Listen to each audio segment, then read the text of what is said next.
Please थांब नाही ते जरा. जेव्हा नंदिनी नाहीये, जेव्हा मी आहे बाळा, मी आहे. आई नंदिनी इथे आली होती का आता?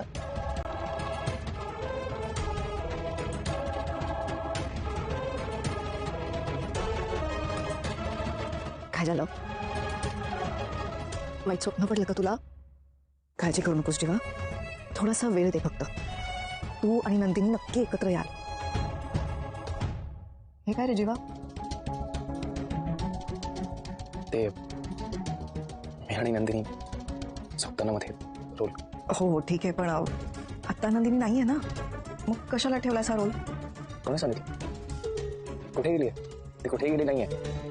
माझ्या मते नंदिनी अजूनही ह्याच खोलीत आहे, कुठे गेली नाहीये ती. आणि जोपर्यंत ती या रूम मध्ये परत येत नाही ना, तोपर्यंत इथली प्रत्येक गोष्ट, हा रोल सुद्धा कोणी हलवायचा नाही, तो असाच राहणार. कारण मला खात्री आहे एक ना एक दिवस ती नक्कीच परत येईल आणि ती स्वतःच्या हाताने हा रोल सुद्धा बाजूला करेल. नक्की करेल. तुला वाटतंय तसंच होईल बघ. तुझ्या तोंडात दही साखर पडू जेव्हा. खरंच धीराचा आहेस बाबा. सगळं असं होत्याचं नव्हतं झालंय, पण तू धीर सोडला नाहीयेस. असाच कायम पॉझिटिव्ह राहा, म्हणजे तुझी जी इच्छा आहे ना ती नक्की पूर्ण होईल. आई, दादा काल रात्री नीट जेवला नव्हता, काही खाल्लंय का त्याने?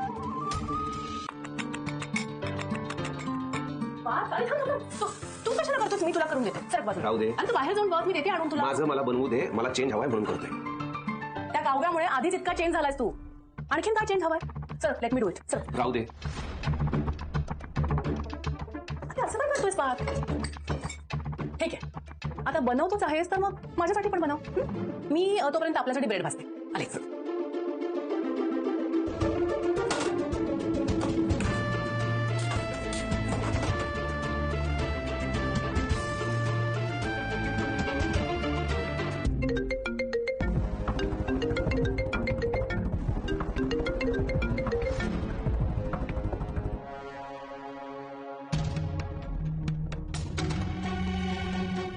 काव्याचा व्हिडिओ कॉल येतोय. Yes, this is the right time. मी पार्थ बरोबर आहे हे दाखवून तिला चांगलंच जलस करते.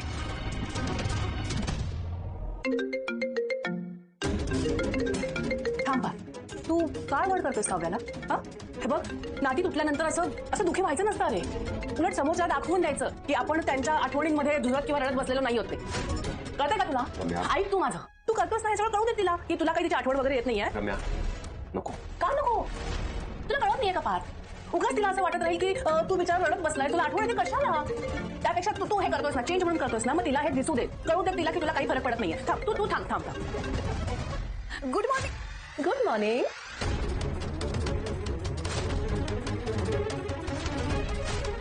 काय गे बिघडलेली सिनेमन कॉफी? माझ्या नवऱ्याचा फोन तुझ्या हातात काय करतोय? आणि काय ग, माझ्या नवऱ्याचा फोन तुझ्या हातात धरायला तुझा हात बरा झाला वाटतं.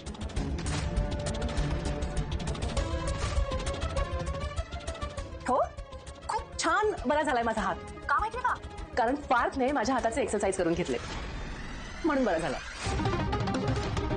इतकंही फेकू नकोस रम्या. फेकत नाहीये मी. सांग बरं, सांग तू तिला की तू माझ्या हाताचे एक्सरसाइज करून घेतलेस की नाही? नाही ठीक आहे ना रम्या, ठीक आहे, त्यांनी एक्सरसाइजेस करून घेतले ना, ओके.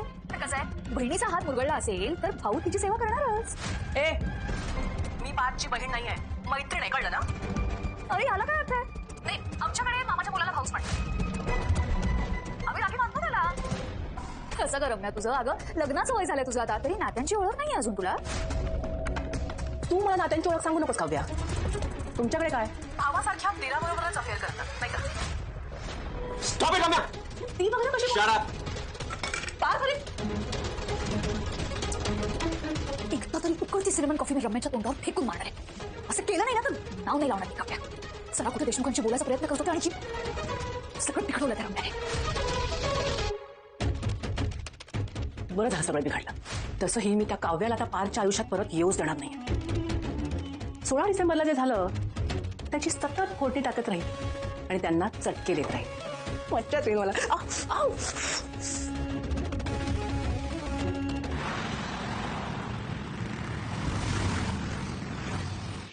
काव्या, पोहे खाऊन घे.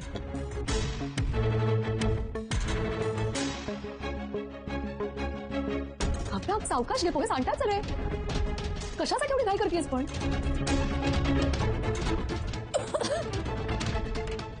काय मुलगी आहेस मी सांगते तुला इतकं वेळा सांगते मी तुला सावकाश घा घे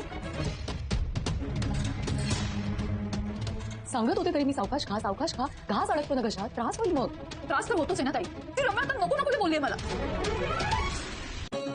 तुझी काय अपेक्षा रम्याने तुझ्या पाठीशी उभं राहावं वसवत्यांनी तुला कुशीत घेऊन धीर द्यावा असं बाहेरच्यांपेक्षा घरच्यांचे शब्द जास्त जिव्हारी लागतात का अशी चिडचिड करून काय होणार पण ताई खरं सांगू तू आणि पार्थने मला माफ केलं ना तर खरंच अख्ख्या जगाशी लढायची हिंमत येईल का माफीचा प्रश्नच नाहीये पण वाईट सुद्धा वाटू नये अशी अपेक्षा आहे का तुम्हाला लोकांची काव्या तुझ्यासमोर मी इतक्या वेळा जीवांबद्दल बोलत राहिले पण एकदाही तुम्हाला माझा हात धरून थांबवलं नाहीस मला काहीच सांगितलं नाहीस हा पण त्यासाठी तुझ्यावर रागावले नाहीये मी तुला बघितलं ना काव्या मला आठवलं कसं तू तुझं मंगळसूत्र काढायला निघाली होतीस कशी तू रूमच्या आत आणि मी बाहेर होते आणि तू सतत मला सांगत होतीस की ताई लग्न मोड ताई आणि मी तुझी मोठी बहीण असणं इतकं अडचणीचं झालं होतं तुझ्यासाठी कळतच नव्हतं सगळं काय आहे का चाललंय आता अर्थ लागतोय सगळ्याचा आणि मग लाज वाटते स्वतःची जीवनबद्दल मी खूप नाराज आहे खूप दुखावलं त्यांनी मला किती वेळा मी त्यांना त्यांच्या भूतकाळाबद्दल विचारलं ती मिस काही कोण होती इथपर्यंत मी गेले होते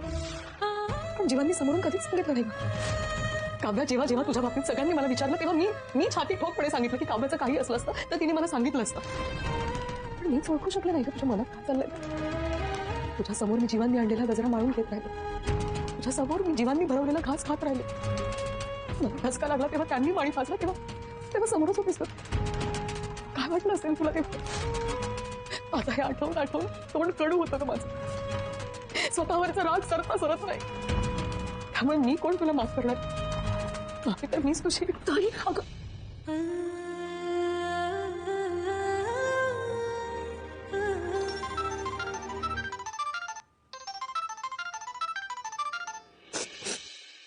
हॅलो हा बोला पार्थ हॅलो पार्थ तुमचा आवाज येत नाहीये काही हॅलो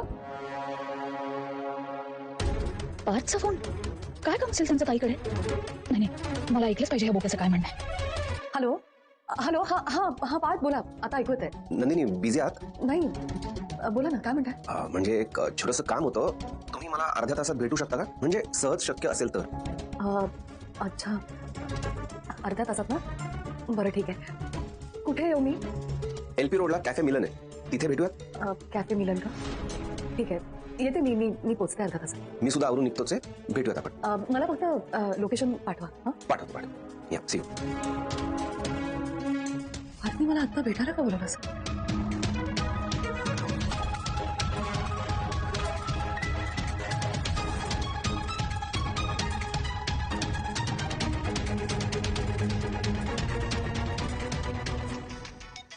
काव्या हॅलो काय ग ऑल ओके ना हो ऑल ओके पण ऐक आता पार्थ आणि नंदिनी ताईला फोनवर बोलताना ऐकलं ते बाहेर भेटतायत कॅफे मिलन हा मग अरे एवढं सगळं झाल्यानंतर नंदिनी ताई आणि पार्थ पहिल्यांदा भेटणार आपण दोघं पण जाऊया ना तिथे म्हणजे तिथे कॅफेमध्ये आपण चौघेही हो जीवा हे बघ हे एवढं सगळं जे काही घडलंय ना त्या सगळ्याचे साक्षीदार आपण चौघे घ्या आणि आरोपी सुद्धा आपण चौघे आपले जज सुद्धा आपणच आहोत आणि वकील सुद्धा आपणच आहोत जीवा हे बघ हे सगळं घडल्यापासून तू आणि मी बोलतोय इथे मी आणि नंदिनी ताई एकमेकांशी सगळं बोलतोय तिकडे तू आणि पार्थ एकमेकांशी सगळं बोलताय आता आपण चौघांनी एकत्र बसून बोलायची वेळ आली याची मला असं वाटतंय जे काही घडलंय ते येस खूप मोठी गोष्ट घडली होती जी आली आता अचानक सगळ्यांच्या समोर आली झालं ते झालं पण आता आपण चौघांनी एकत्र एका टेबलवर समोरासमोर बसून बोलायची वेळ आली मिटवून टाकूया सगळं हे बघ जे काही होईल ते होईल पण एक गोष्ट लक्षात ठेवची ही केस जिंकायची आहे आपल्याला नाही करेक्ट आहे एकदम करेक्ट आहे तुझं आपण ना एकत्र प्रयत्न करून बघूया आणि तसंही कॅफेमध्ये भेटत असल्यामुळे जरी ते आपल्यावर चिडले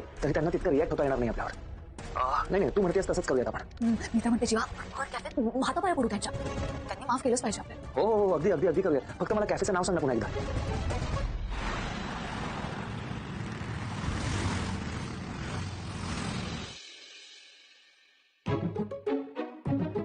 काय तुम्ही म्हणजे अजून कोणी येणार होता का नाही तसं नाही पार्थ अरे हा पार्थ दादा तर गेला काव्यासोबत आणि मी इथे तुझ्यासाठी थांबलो तसं ही चकाचक बाई आपलं आणि कॅफेचं फार जुनं कनेक्शन आहे तुला आठवतंय मागच्या वेळी आपण कसं सेलिब्रेट केलं होतं कॅफेमध्ये जेव्हा आपण आनंद निवास परत मिळवलं आठवतंय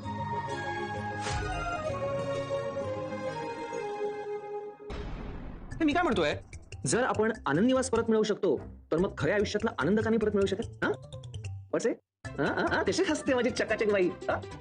काय चकाचक बाई? मला माहितीये खुश करणं सोपं असतं, सुखी ठेवणं कठीण असतं, असं माझ्या बायकोने मला सांगितलं.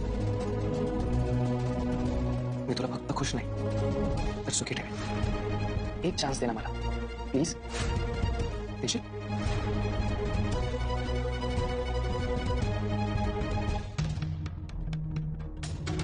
नंदिनी ठीक आहात ना? You okay?